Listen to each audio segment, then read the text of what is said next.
RJ Politics is sponsored by AARP Nevada, representing over 335,000 members in the Silver State. AARP Nevada helps Nevadans over 50 and their loved ones live their best lives as they age. Visit aarp.org/NV for more information.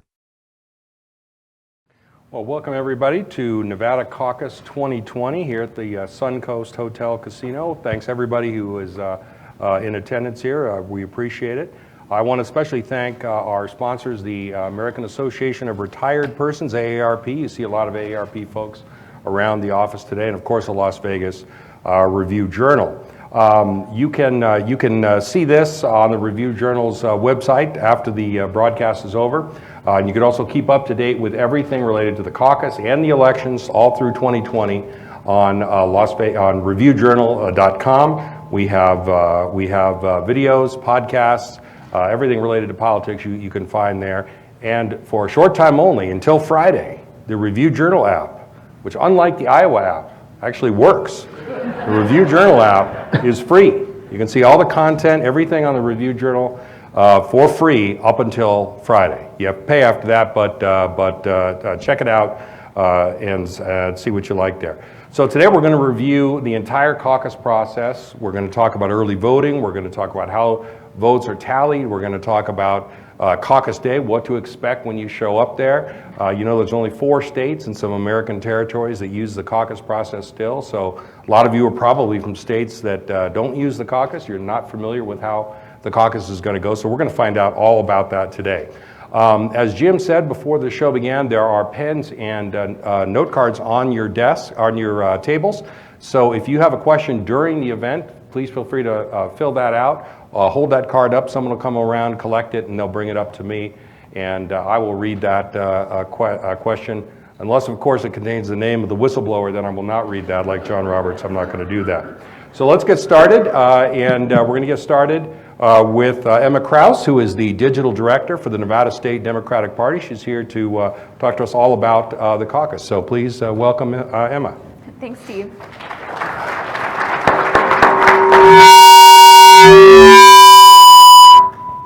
And that was a great start. Okay.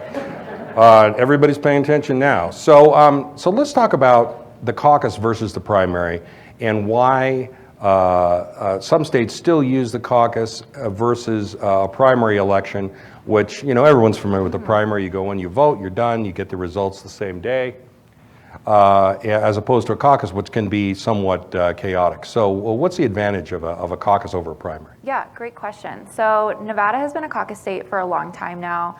In 2008, we became an early state, so we became third in the order, and caucuses give us a really unique opportunity to do a lot of party building. It's a grassroots-led process, and so what we're able to do is work with Democratic volunteers and activists on the ground early and have the opportunity to build those relationships with those folks so that we are ready and prepared for the general election, and we're able to keep building our party across the state, and so the caucus really gives us that opportunity to be in touch with our volunteers and our activists really year-round, every year, no matter the cycle. Yeah, you can build those lists, and I remember in 2008, which was the first year that Nevada was on the early caucus calendar, they registered 33,000 voters in a single day. And by election day that year, there were more than 100,000 Democratic voters over Republican voters in Nevada as a result primarily of that caucus process. That wouldn't happen with a primary. Right. All right, so let's talk about then the early voting process. So this is the first year that early voting has been offered, not just in Nevada, but anywhere across the country for a caucus. So early voting, tell us how that works. What do you have to do, and how does that all come together? Yeah, absolutely. We're really excited to be the first caucus state to offer an early voting period. That early voting period is going to start this coming Saturday, the 15th of February, and it'll run through the 18th, so it's 4 days of in-person early voting. And what we've done is made this process really simple for folks. And so what you can do is you show up to any early voting site in your county county. You cast your presidential preference and you leave. So it's a simple process that we've added to really make our caucus more accessible to folks and really meet Nevadans where they are. Nevadans are used to early voting. Early voting is very popular here, especially amongst Democrats. And so we're really excited to give folks this opportunity to participate in the caucus process. So normally with the caucus, you have to come together, talk politics with all your neighbors, and some people are shy, they don't want to do that. So this is an opportunity where if you are antisocial and you don't want to mix with your neighbors and talk to your neighbors about politics, you can come and you mark your ballot and have your choices done. Now you can mark, in fact you have to mark at least 3 choices, right? That's correct. So if you wanted, say, Biden, Klobuchar, Buttigieg, your top 3, you can mark up to 5 though. That's right, yes. It's 3 required choices and 2 additional optional choices. And the reason for that, correct me if I'm wrong, is that if on caucus day your first choice was not viable, so if you voted for Marianne Williamson, for example, and she was not viable, you were the only caucus vote for Marianne Williamson, then they'd go down to your second choice. And if your second choice was equally not viable, they go down to your third, and et cetera, until... Yeah, that's absolutely right. Right, and they'll count your vote for that person. Okay, so logistically, this seems like a pretty daunting thing in terms of that, because there's going to be 82, I think it is, that's statewide right, early voting sites throughout the whole state. You can go to any one in your county. You have to stay within your county. Here in Clark County, though, there are thousands of voting precincts. Is that right? So how is the party going to determine if I'm a caucus goer in precinct 6207? How is the party going to segregate my vote and get it to my caucus precinct site on caucus day? Yeah. I can't speak to the technical ins and outs of this, but what we've laid out in this process is that if you vote early, then your vote is securely stored and then is counted alongside your neighbors on caucus day, as if you were there in the room, participating with your friends and neighbors in your precinct, and as if you were, making those options. And that's why we have the multiple preference options too, is so that you're still able to have that realignment if your first viable choice is not, or if your first candidate preference choice is not viable. Yeah, I'm imagining now, I'm old and I'm a paper and pen kind of person. I'm holding papers instead of an iPad up here. But I imagine a vast warehouse filled with tables and cards for each of the precincts and all that. It's not going to be anything like that. I can't speak to that, but... So that may be true. I can't speak to there that. may be a warehouse. So this seems like a good time to talk about the whole app thing. So Nevada purchased an app from the same company that made the Iowa app. Everything was on track, seems to be going smoothly. Then Iowa happened, and the app was not effective. It didn't work. There were long lines. There were calls that people were put on hold. They were hung up on, all that kind of stuff. At which point Nevada said, well, okay, we're not going to use the app anymore. We're getting rid of the app. We're going to go and we're going to do it differently. Do we know today, as we sit here, how exactly it's going to be done? Is it paper and pencil? We back to that on caucus day? So you're right. After the Iowa caucus, we made the decision to no longer move forward with our app. And what we've done throughout this whole process is set up backup plans and redundancies to prepare ourselves and make sure that we are in the best position possible. And right now, what we're doing is testing and evaluating our best path forward so that we have a successful 4-day early voting period, a successful caucus day, and that every Nevada Democrat is able to make their voice heard in this process. Yeah, that had to be, when you saw what happened at Iowa, that had to be scary because Nevada was so close. Just a couple weeks, 3 weeks after Iowa, and having to change up those plans. You guys have been spending a lot of sleepless nights, I imagine, trying to get ready for that. We have, but I couldn't imagine doing this with any other team. Our team is working around the clock to make sure that Nevadans, our volunteers, everyone in this process has what they need to be successful. And, The leadership of our chairman, of our executive director, of our caucus director has been really, really incredible, and we're really confident, and I wouldn't want to be doing this with any other group of people. And we'll name check the chairman, William McCurdy II, Assemblyman for the state of Nevada, and Shelby Wiltz, who's the caucus director, who you probably have seen on TV or on the RJ website talking about how to do the caucus. Okay, so we know early voting, you go in, you make any of those 5 choices. And by the way, you can find your early voting sites as well as your caucus day sites on the Nevada Democratic Party website. It's nvdems.com. Yep. And there's a Caucus 2020 link right in the middle of the page. And that will take you immediately to where you fill out your address. It'll tell you exactly where to go, either early voting or for caucus day. Yeah, that's right. So if you type in your address and search there, it'll show you your closest early voting sites. And then you can select to choose your caucus day location as well and make a plan to participate in this process. Okay, so early voting, February 15th through the 18th. Once that is over, then your only chance to participate is on caucus day. Now, we should say you don't necessarily have to be a registered Democrat when you're going in. You can re-register, whether before you early vote or on caucus day. Yeah, so something that we're really happy to be offering is same-day voter registration. So you can show up to an early voting site in your county. If your registration is out of date, if you've recently moved and haven't had a chance to update that registration, or you're interested in changing your party affiliation to Democrat so you can participate in this process, you can do that same day at any early voting site or on caucus day. Now, let me ask this. My dad was a lifelong Republican, but he registered Democrat, and he told me he registered Democrat because he wanted to vote for the Democrat who would most screw up the Democratic election.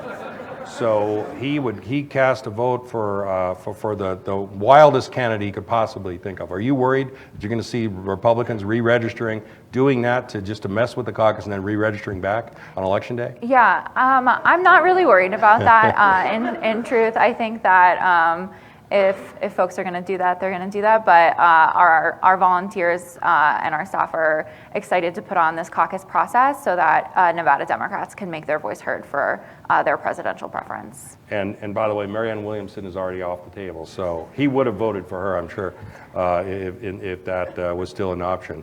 And so we are actually only going to have, I think there's 11 candidates on the preference card. That is correct. Okay, so the candidates who have dropped out, Cory Booker, Kamala Harris, are not going to be on the preference card. So if they were your favorite candidate, unfortunately, you're not going to be able to caucus for them. Okay, so early voting, people who have cast the early votes, that is done. Now we're coming to caucus day. We're there on caucus day. So describe what it's going to be like. You go to your caucus place. Sometimes it's a high school, it's a community center. Some places have just a couple of precincts there. Some have, I think I saw one that had 46 individual caucus sites at a single location. So describe for the audience, what are they going to see when they get there, and what should they do? Yeah, absolutely. Caucus Day is going to be a really, really exciting day for us and for Nevada Democrats across the state. We have over 250 caucus sites, including locations on the Strip. And so we're really excited to see Democrats come out and meet with their friends, their neighbors, and feel that excitement. This is a very exciting presidential primary, and we know that Nevada Democrats understand the important role that our caucus plays in this nominating process. We're the first diverse state, the first early battleground state, and so we're really going to feel that energy and excitement on caucus day. So the way this will work is that our check-in period opens at 10 a.m. And then once check-in is complete after noon, caucuses will be called to order. Folks will be sent into their precinct rooms, and then they'll be able to actually express their presidential preference alongside their friends and neighbors. And when you express your preference, you literally go and stand That's right. with the candidates that you support. So if you are a supporter of Joe Biden, you go and find the Joe Biden corner, stand with the Joe Biden corner, and there's going to be signs and shouting and yelling and all of that kind of stuff. Vuvuzelas? No, I hope not. I hope not. That has happened before at a state party meeting, and it was not present. So then we have, you're there, you're talking to all the people, they take a first count. So the volunteers will come along and they will count all of the people who are for Joe Biden, we'll say, and then add to that total all of the early votes for that individual precinct that are for Joe Biden. And that'll be the total for what they call the first alignment. All right, and so we add up all of those totals. And at this point, we're measuring viability, right? That's if right. a candidate doesn't have, and correct me if I'm wrong about this, 15% of all the total people who have turned out for that individual precinct, then that candidate is not viable and they're out, basically. Right, yes. In most precincts, it'll be 15%. In smaller precincts, it'll be a little bit higher, but you're right. Yeah, so if there's a precinct that only has a few people, it'll obviously... That's right. Okay. So what happens then? 15%, so I imagine there'll be a number of candidates who didn't get to the 15%. So what did those voters do who are not with a viable candidate at that point? Yeah, a great question. So if your first preference choice is not viable in what we call the first alignment, you'll have an opportunity to realign. And so folks who were in viable groups will stay in their viable groups. Folks who were not can do a couple of things. They could either go and realign with a viable candidate preference group, or they could combine preference groups with another non-viable preference group to form a viable preference group for one of their candidates. I see. Let's take the first one first. So, and this is where the kind of the raucous part of it happens. So all of a sudden we have, say, John Delaney. I don't want to predict anything, but we're using actual names here. John Delaney doesn't have enough viable votes in that particular caucus precinct site, as hard as that might be to imagine, because I'm sure there's huge John Delaney support in the audience today. So the John Delaney voters then have to decide where they go from there. They have to go to their second choice. So they could go with an Elizabeth Warren, they could go with a Joe Biden, they could go with a Bernie Sanders, and join them. Or you said the second part was then the Delaney people can say, okay, over here we have Amy Klobuchar, and she didn't get to a viable percentage either. So folks from Delaney, from other people are going to come and possibly get Amy Klobuchar to that 15%. That's right. Okay, so there's a lot of options that you can do, and there will be a time that people can make speeches. They pitch their candidate to the undecideds at that point. And they will offer inducements. They're not allowed to offer things of value, right? The sandwich, money, any of that. They can't do that. Yeah, it's just a quick pitch from someone from that candidate preference group. Got it. That's Okay. Right. And there'll be about 15 minutes for that process. Yes, there's 15 minutes for folks to do that realignment. I should back up a second and say that on caucus day, the doors open at precinct sites at 10 a.m. And the caucus actually is called to order at noon. You have to be there by noon. Right, you have to be in line by noon in order to caucus. Right, so if you are not there at noon, you're out. So, but as long as you're in line by noon, you're good. That's right. Okay, all right, and so then people are going to be they're going to be wooed, I guess, by the other candidates. That's where things really get exciting, right? Where there's a lot of shouting, a lot of noise, a lot of, as you said, excitement earlier. A lot of passion, and we have a lot of passionate Nevada Democrats here. That is definitely true. We saw it in pretty much every caucus that has happened along the way. Those strip precinct sites, those are sort of open sites, right? Because, for example, I live next to Coronado High School, so my voting precinct is going to be caucusing at Coronado High School, and I have to go there. But at the strip, it's not necessarily a caucus, a specific precinct site, right? That's for all the people who are working that day. That's right. So they can participate. That's right, yeah. And those have been somewhat controversial in the past. The first caucus, there was a lawsuit filed because it was thought that the supporters, let me see if I can remember this right, the supporters of Hillary Clinton were going to benefit. The culinary, actually was the supporters of Bernie Sanders were going to benefit. And so they didn't want strip caucus sites, but there's no controversy this time about those. Right, so we really want to make sure that everyone has an opportunity to participate in this process, including our shift workers, our hospitality workers, our union members, making sure that folks have every opportunity to participate in this process. Yeah, in fact, there were a couple of things. In addition to early voting, there was going to be an option of a telephone caucus, so you could have participated by phone. And this was something that the party did in response to the Democratic National Committee. They wanted more ways to get people involved. And so the Nevada party said, okay, we're going to have early voting, we're going to have this telephone caucus idea. And then the DNC came and kind of nixed that and said, no, we can't do it because we can't guarantee the election security. So I guess in light of Iowa, that was probably a fairly smart way to go. But that was again, the intent was that you get the widest number of people involved. Right, and that's why we did make changes to our process this year and adding in that 4 days of in-person early voting so that people have more than one option to participate in this process. It's not just caucus day that folks have, it's that 4 days of in-person early voting too.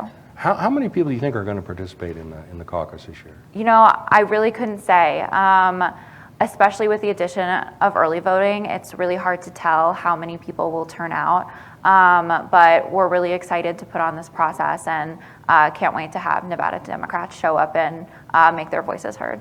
In 2008, people asked how many people were going to show up, and the staff of Harry Reid, who was a Senate leader at the time, was telling Harry Reid, do not ramp up the expectations. Keep them down, keep them low. Say we're going to have like 70,000 or 80,000. So of course, Harry Reid does an interview and says there will be 100,000 people coming at the caucus. His staff, of course, was crestfallen because now if they didn't reach 100,000, it was going to be a failure. And so 118,000 people turned out, which is why I've always said that Harry Reid is the best political pundit in Nevada. Okay, so we've had our first alignment, we've had our count, we've eliminated the non-viable candidates, they've realigned, and now we're going to what they call the second alignment. Now the second alignment is also the final alignment, so you're not going to be there all day. This whole process is going to go from noon to about 2 o'clock in the afternoon. Yeah, it'll depend precinct to precinct how many folks you have. But you know, we don't expect people to be there all day. Yeah, so there's not a hard stop at That's right. Okay, and so you won't be able to, you know, you're not going to be there at 5 o'clock in the afternoon, still waiting for the counting to happen. We don't hope so. That's good. That's good. So at that point, then there's a final count, and that is the count that we are going to use to determine the delegates assigned to the county convention. But we're also going to determine something else. We're going to determine national delegates, right? So in the past, there were situations where there were delegates apportioned at the county precinct level. Then the county convention would happen, and one campaign wouldn't send enough people. So volunteers from the other campaign helpfully said, oh, we'll take those slots. And total shifted, delegate total shifted over the course of the state convention and the county convention to the state convention and all that. But that's not going to happen this year. That's right. So we've made some changes to our caucus process with the early voting and a couple of other changes as well. One of those is that delegates are locked in at what we call the first determining step, which is caucus day. So the delegates that you receive on caucus day are your delegates, so nothing will move after that. Yeah, so there are 48 delegates from the state of Nevada who are going to go to Milwaukee? Yes. I always get that wrong. Okay, so they're going to Milwaukee, the national convention, in Milwaukee. 12 of those people are what they call superdelegates. There's actually a different term in the... PLEO. PLEO, it's the... say it. What was it stand for? Pledged party leader and elected official. Yeah, so these are Governor Sisolak, party leaders, members of Congress, all of that. Yes, we're really excited to have so many elected Nevada Democrats that will represent us. Now they can go to Milwaukee and vote for whomever they wish. They're not bound to a particular candidate. But the remaining 32 people, math is my kryptonite, as we will soon see. So the remainder are not bound to a particular, or they will be bound rather to a particular candidate. And so that's going to be determined by the percentages. And here we will talk about the caucus math in the briefest possible way because there's not enough coffee in this entire hotel to keep people awake for that discussion. So I don't know. I really like caucus math. Yeah, you are unique in that sense. So basically, tell us how those votes on caucus day will translate into binding the 36 delegates that we're talking about. Yeah. So on caucus day, your preference group, viable preference groups, are awarded delegates. And those delegates go to the county convention to represent their candidate, then to the state convention, and then to the national convention to represent their candidate preference group. Mm-hmm. And how do those votes mathematically? Is it a percentage? Is it done proportionally by percentage? So if Joe Biden wins, we'll say 50% of all of the county delegates, then he gets half of the pledged delegates going to Milwaukee? I believe you are correct on that. Okay. Well, like I said, we're not going to get too deep into the weeds on the math, but essentially your vote on caucus day is not just for sending people to the county convention, it's also for who you want those delegates to represent at the national convention. Right. The race nationwide is for at least 1,991 pledged delegates. Once you reach that level, you are essentially clinched the nomination. Mm-hmm. And so the race is technically over, unless you're running against Bernie Sanders, in which case it'll go all the way to the convention. You don't have to answer that last part. That was me editorializing it. And so, okay, so that's basically how the whole thing works. Do we have any questions at this point? I think I saw Jim having a couple of questions. We've answered already one question here, how the caucus incorporates early voting. There's another question about the primary vote, but we don't have a primary, we have a caucus, so there we go. Okay, so at this point, and I see there's some questions out here, people have cards there, so wave those cards up and somebody will come around and get them. But at this point, we're going to introduce our other very special guest, who is from the American Association of Retired Persons, John Hishta, Senior Vice President of Campaigns for AARP. Come on up.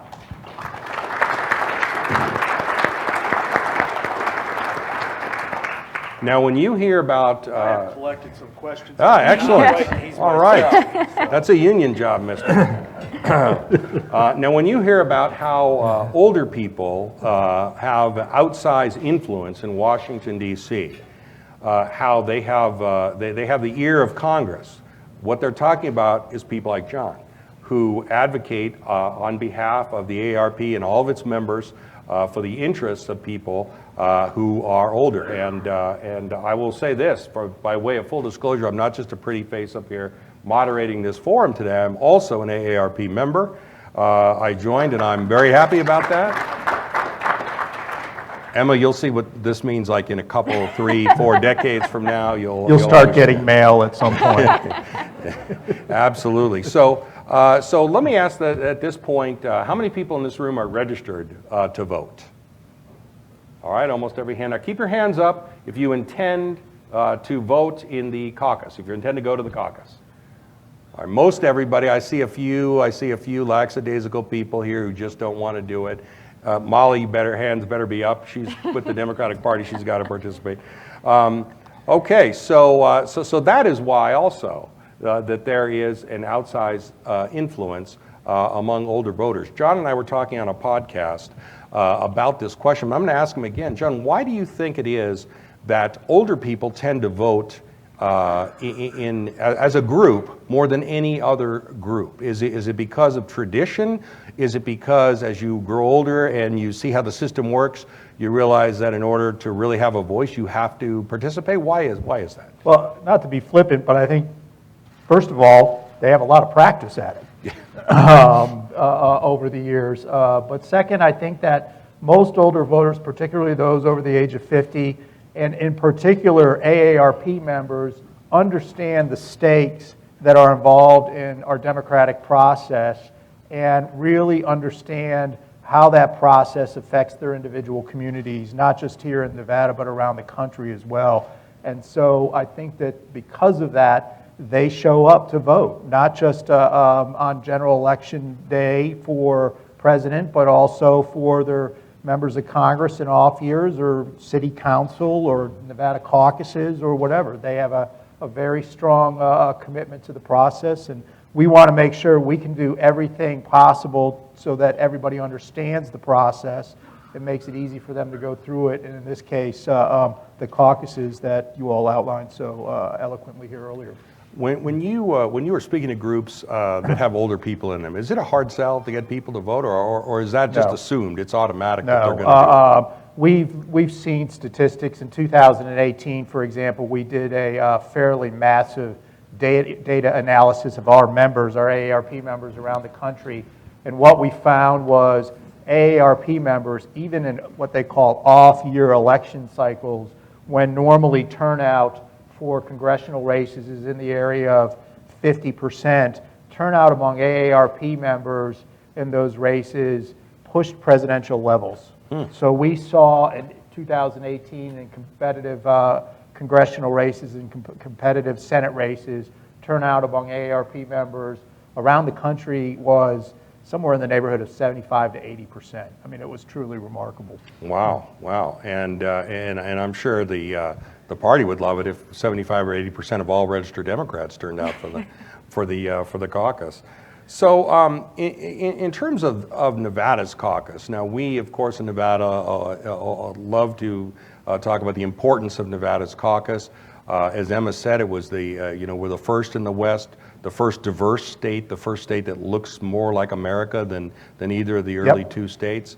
The first state with a high union population, a very high immigrant population. So a test here is more meaningful on the national stage than it might be in Iowa or New Hampshire. So tell us, what do you think of Nevada's importance, in particular in this election after the Iowa results, which I think they're still counting, and then New Hampshire, we think tomorrow will go a little bit easier. How is Nevada going to play in that? Well, I think it's going to play a huge role, if for no other reason. This is a unique year, particularly in the Democratic nomination process, because there are so many candidates that, to use your terminology, are still viable in the race. It's not like even 2016 or going back where you only had 2 or 3 candidates. I mean, here you have a number of candidates who have a shot at the nomination still, and to your point about the location, it's the first state in the West. About demographics, it's really the first state where you have demographics across the board that are going to be represented. It's a union state.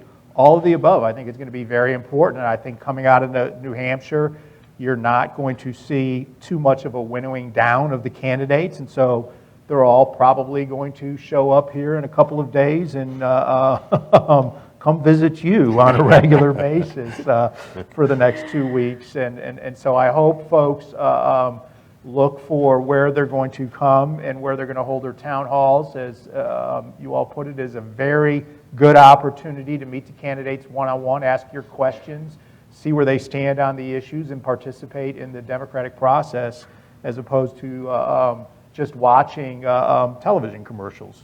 And not that we haven't seen our share of television commercials, so thank you very much to Tom Steyer for that. Also all the mail, we appreciate all the mail, the billboards, the video game ads. People are making money.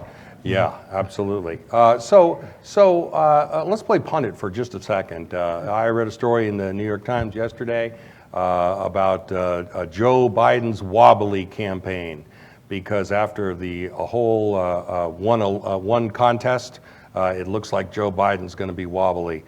He's not going to do well in New Hampshire. Oh my God, what's going to happen? Nevada could really be a backup for him. Joe Biden's ahead in the polls here. Well, Nevada's going to be a crucial state for a number of different candidates. I want to preface that by saying we are a nonpartisan organization. We don't have a dog in this fight. All we want to try to do is make sure as many Nevada Democrats have an opportunity to go to the caucus. We're encouraged about the early voting process, and we hope that if you have any questions, you can pick up this card that's on your table and go to the website and figure out where you're supposed to caucus and when and all that stuff. But having said that, I think that you and I were talking a little earlier. I think the press tries to get ahead of themselves when it comes to this process, and I think the voters have to have their say.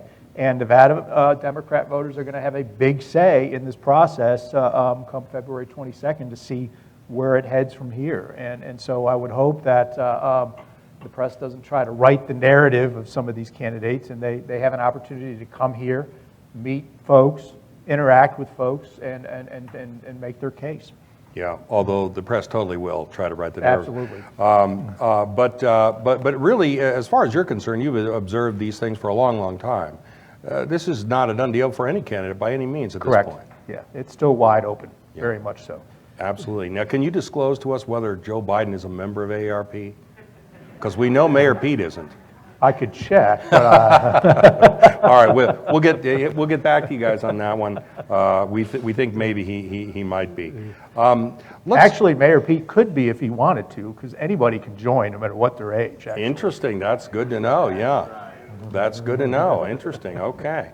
Well, I feel like it's a less exclusive club now that I've joined, but I'm not giving back the cooler. I'm not going to give back the cooler. So let's talk about. There was a poll conducted by the AARP. There's going to be a story about it in the Las Vegas Review-Journal tomorrow, so you can tune in for that. But you're going to get to hear some insights from that poll early, right here, because you've come here today.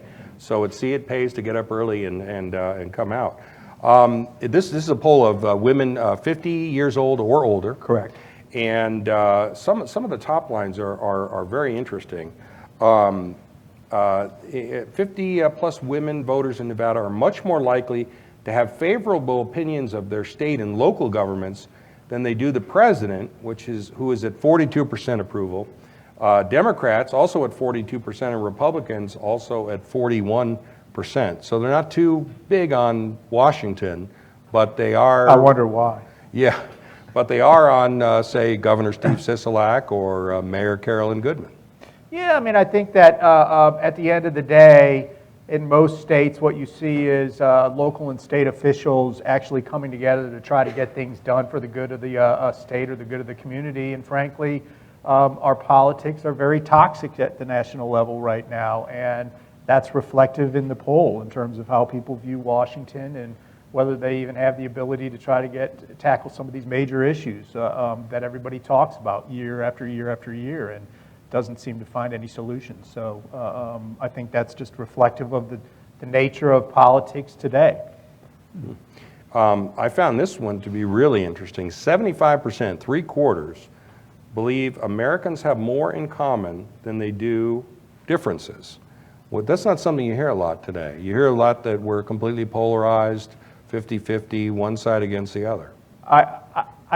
We have seen that in other polls that we do, and I think that that essentially plays to the good nature of most people in this country. They want to see politicians come together. They want to see our elected leaders come together and try to tackle the problems that we face or the issues that are at the forefront of a lot of the decisions that have to be made. And I think that is a hopeful response. And I do think most people have a lot more in common than not. And when they think about it a little bit more, they realize that. And so you think that result extends beyond just the group that was polled here? Yes. This was very interesting as well. When thinking about the next election, all 50 plus women voters in Nevada, that's 50 years old and older, not just 50 women in Nevada, say they would slightly prefer voting for an experienced candidate, 46%, to one who brings a fresh perspective, 40%. So we're back to maybe does that give a advantage to somebody like a Bernie Sanders or Joe Biden over a newcomer like Mayor Pete or Tom Steyer? I wouldn't necessarily speak to any individual candidate. I think what a poll like that shows is it gives candidates a roadmap in terms of what the voters are thinking at any particular time. And in this case, that's something that women 50 plus place a high priority on. All right, so there. I mean, we could go on this. There's a lot of results here. The last one I'll mention is 83% say that they think that their generation has done good things for their country, but 78% also worry about the world they may leave behind. So that's interesting because we hear a lot about these the age differences. You know, the OK boomer phenomena where the boomers have screwed everything up. Now the millennials have to deal with the mess that they left behind. So it seems like some of these older women are saying, no, we've done some good things, but I still do worry about what's going on. Well, and I think that's a testament to folks over the age of 50 who really do take to heart the fact that they want to leave this country and this planet better off for their kids and grandkids. And so there is a lot of that around the country, and we want to make sure that people recognize that that's an important element, particularly amongst the 50-plus voters around the country. Yeah. The poll also highlighted some very important issues, particularly around health care, which is a top issue for a lot of women 50-plus and a lot of voters 50-plus too. And I would be remiss if I didn't mention, some folks in the room have the T-shirts on, that we're encouraging candidates not just to talk about health care, but to talk about the issue of prescription drug costs and how out of control they have gotten, and that's one of our priorities moving forward as well. And I think you probably have succeeded because I think pretty much every candidate that I've heard speak has addressed themselves to those issues. Okay, all right. Well, we've got about 15 minutes left, so let's talk about some of these questions that are coming in from the audience. This one, Emma, I think you can take it. What type of ID do I need to have on Caucus Day? A great question. You do not need an ID on Caucus Day. You'll check in, you'll get your preference card, and you'll be able to express your presidential preference. That's both on Caucus Day and early vote. The only ID you would need is if you are updating your registration or registering to vote for the first time. You would either want the last four of your social or your Nevada state issued ID number. Okay, and again, you can register or re-register to vote on Caucus Day at any of these locations. Yes, and during early vote. And but there will be a check, will there not, to make sure that everyone who checks in is a registered Democrat. That's correct. Because the one rule with the caucus is only Democrats can participate in the Democratic caucus. Yep. Yeah. Just to clarify something you said, and I don't know if this is the case of anybody in the room or whatever, but let's say you just moved here a month ago and you want to go to the caucus and you want to re-register and you haven't changed your driver's license, so to speak, from California or wherever. Is that a hurdle too high to cross? Because you did say Nevada ID. So all you would need to do is have the last four of your social to fill out a paper voter registration form, so that's not an issue. Okay. So you'd then be a registered voter in Nevada to do that. Yeah. Okay. And we should also say we're not neglecting the Republicans up here today.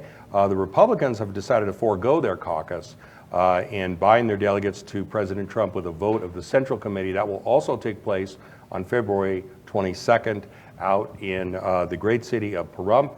Where Bikers for Trump will be there as well, so that is going to be probably a fun time. Do you guys have bikers for the Democratic caucus? You know, I'm not sure. I'm not sure on that one. Okay, there's no bike. There's bikers for Bernie. Come on, we all know that. That absolutely is going to happen. All right. This one talks about where does the caucus end and where will it be held. Those locations are all on the website nvdems.com. You can go there And if you're voting early, you can vote at any early voting site. But if you're voting on caucus day, you have to go to your individual precinct site, and you can find both those locations at nvdems.com. Will the candidates actually be at the caucus sites? It's entirely possible. We're really excited to have our candidates come back into town, like you said, probably pretty quick after New Hampshire. So anything is possible there. So you may see a famous face at the caucus site. They're not allowed to actually caucus for themselves, though, right? That's right. Yeah. Okay. They're Democrats, but they did have to re-register here. Okay. All right. Let's see here. Okay, hold on. That one has the name of the whistleblower, so I'm not going to read that question. Now, this is a philosophical question, but I think one that's a lot of people who have registered as nonpartisans would like to know. And as you guys may know, the Review Journal is working on a year-long series called The Middle, focusing on nonpartisan voters, why they're nonpartisans, what they're interested in, because they are numerous enough that they will swing the election both here and nationally. But one of the things that is a disadvantage if you're registered as a nonpartisan is you can't participate in a primary or in a caucus. So the question here is, should nonpartisan voters be allowed to participate in a caucus or primary? And might this change result in having more moderate or centrist candidates running? Yeah, I think, we offer same-day registration. We want to make sure that folks who want to participate in this process and want to be able to select who the Democratic nominee will be are able to do so, and that's why we offer same-day registration, so that folks who aren't registered or folks who need to update their registration have the opportunity to do so, because we want to make sure that as many voices as possible are able to be a part of this process. Yeah. John, do you know the breakdown in terms of AARP membership, what the registration It's essentially, we always say it's essentially split in terms of party breakdown. Yeah. And do you know the percentage of nonpartisans that are registered? In Nevada, I think it's about 10 to 15%. Okay. So it's not too far behind the actual registration and the percentage as whole. Here's a question, and we've addressed the part about if you're an independent but you want a caucus, you can re-register that day. But someone asked, if you're a Democrat, do you have to vote straight Democrat in all elections other than president? You don't have to. I'm not here to tell anyone how to vote. Come on, you're a Democratic Party representative. Of course you are. I firmly believe in supporting the candidates who you support. I personally am a very fired up Nevada Democrat, excited to vote in this process. But the answer is no. You do not have to vote a straight party ticket. You can vote in any individual race. I myself have done that. You can vote Democrat in one race, Republican in another. When you're registered in the general election, you can vote for whomever you wish. Now, if you're a Democrat voting in a Democratic primary, you're only going to have Democratic Party choices for partisan offices. But in the general election, you can split your ticket if you wanted to do that. All right. Here's a great question. It's right to my heart. What does Nevada need to do to get ahead of Iowa as the first caucus in the country? I think we'd have to re-elect Harry Reid, right, to back to the Senate. I couldn't speak to any strategy on that, but I think that what folks will see on the 22nd and during early voting is why hearing the voices of Nevadans is so important in this presidential primary, but also just nationally, generally. We, like you said, are a state that looks like the rest of the country, and that has never been more important than right now, and making sure that diverse voices are a part of this process, and that what is happening on the national stage is reflective of the country.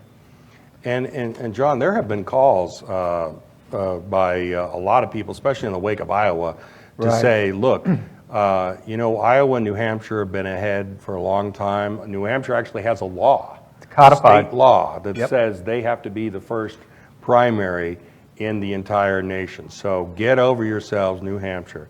But there's a lot of people who have said, look. There have been situations in the past, in the recent past, where it's kind of been like a nuclear deterrence, where they've kept going forward and Yeah. forward and forward in terms of setting the primary date, because people have popped up and said, we're going to try to do it ahead of you. I Yeah, think Florida at one point tried to do it. Jump the calendar, And right? they couldn't jump the calendar, and so New Hampshire just kept putting it back and putting it back, and there was this tradition that Iowa would basically be an ally of New Hampshire and how it was set up. But I do think that in the wake of everything that occurred, it's going to be interesting to see the ramifications coming out of Iowa and how it's set up moving forward. And if there's any state we don't want to see go first, it's Florida, I think, I think we can all agree on that. But there have been calls to say, you know what, maybe we should mix it up a little bit. Maybe we should take turns.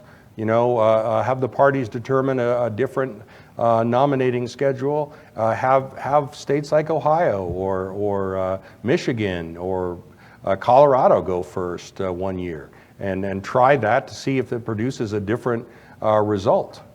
Well, I wouldn't suppose to speak for either of the parties, but I do think that what you don't want to lose is an opportunity for states like Nevada not to be overshadowed in some sort of national or regional primary where the candidates pay more attention to some of the large states whereby now they have to come here, they have to meet people individually, they have to hold town halls and interact with voters, and I think that's a good thing for the process. Whereas if you have these major regional primaries or even a national primary, states like Nevada may not have that same opportunity. So I think it's a good thing from that perspective, so that you're not overshadowed by a California or a Florida or a New York as we go through the process. Here's a good question that goes to election security. One person asks, can you vote early and then go again on caucus day, or change your vote on caucus day? And if the answer is no, how is this prevented? How do you make sure people don't do that? That's a really good question. No, you can only participate in this process once, whether that's during early voter caucus day, totally up to you. But it's just a one-time process, and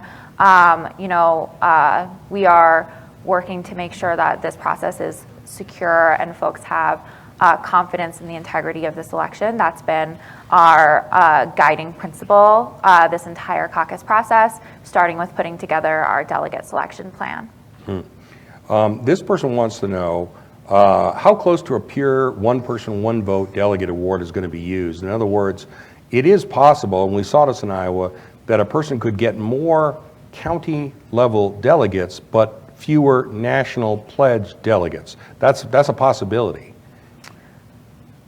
Could you repeat the question? It's a person can get more votes, essentially votes on a caucus day, but fewer bound delegates that go to the national convention. That is correct. So every precinct in the state is assigned a certain number of delegates, and so the actual raw vote and delegate count may not correspond. That's right. So if somebody goes and caucuses at their precinct for a particular candidate and they get the overwhelming majority, but then they see later that another candidate may have gotten more delegates, that's not an example of fraud. That is an example of the math and the rounding process that works its way out. Okay. All right.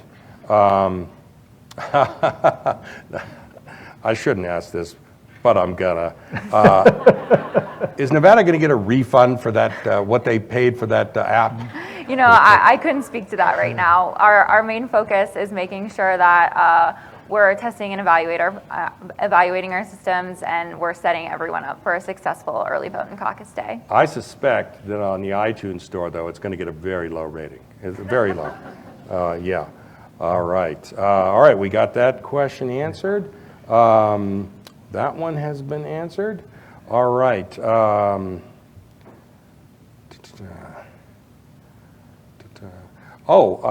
If somebody asks, if I early vote, will my precinct chair know how I voted on caucus day?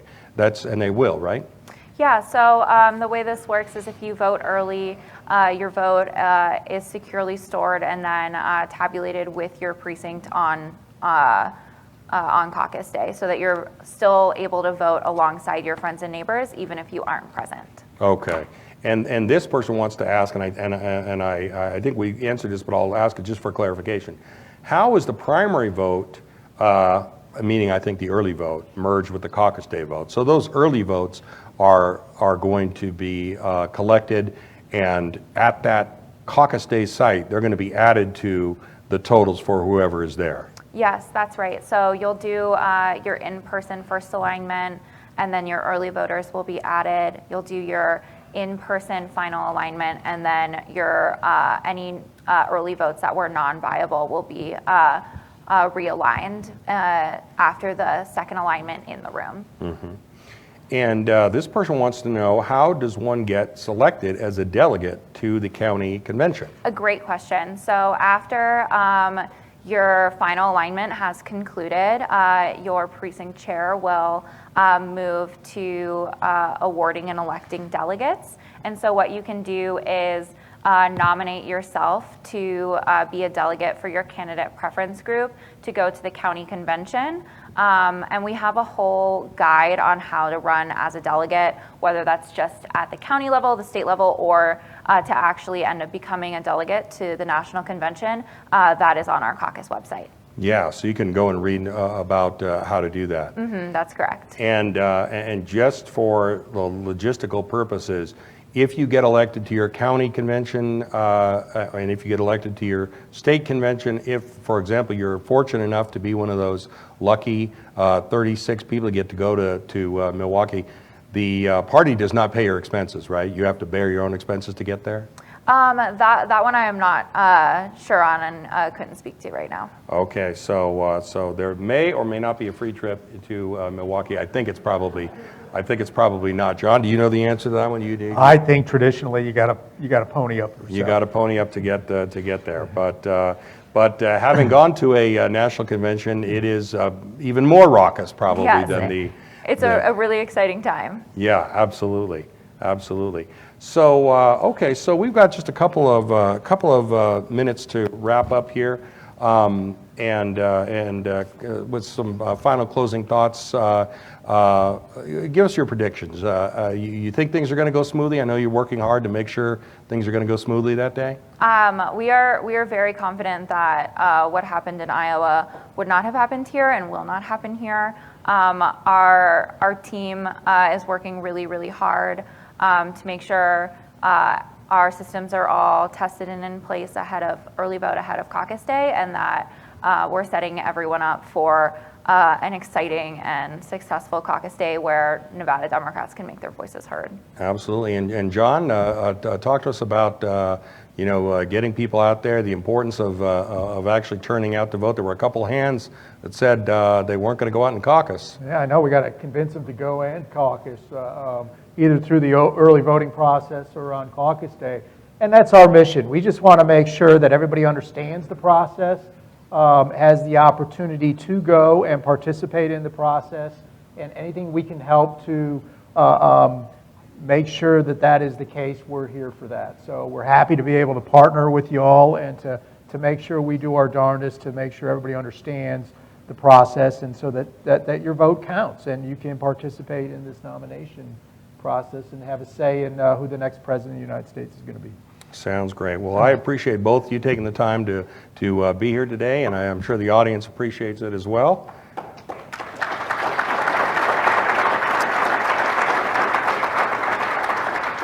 So John Hishta, Senior Vice President of Campaigns for the American Association of Retired Persons, and Emma Krause, who's Digital Director for the Nevada State Democratic Party. I'd also like to thank the Suncoast for their hospitality today, the AARP for sponsoring our event today, as well as the Review Journal. Again, you can read all about the caucus, all about all of the elections going through all the way to November at reviewjournal.com. And don't forget that app is free until Friday, so try it before you buy it and check it out. I think there'll be a lot of things there that you'll like.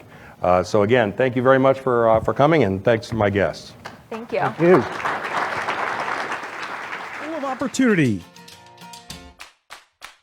to connect with others, grow as a community, and even improve lives. And AARP is in Nevada, helping to make it all happen, with resources to help you steer clear of fraud, helping to make our community accessible for all, and fun and educational events all over our state. Because AARP has real value for you, your family, and for everyone in Nevada. So let's take on today together. Learn more at facebook.com/AARPNV. RJ Politics is sponsored by AARP Nevada, representing over 335,000 members in the Silver State. AARP Nevada helps Nevadans over 50 and their loved ones live their best lives as they age. Visit aarp.org/NV for more information.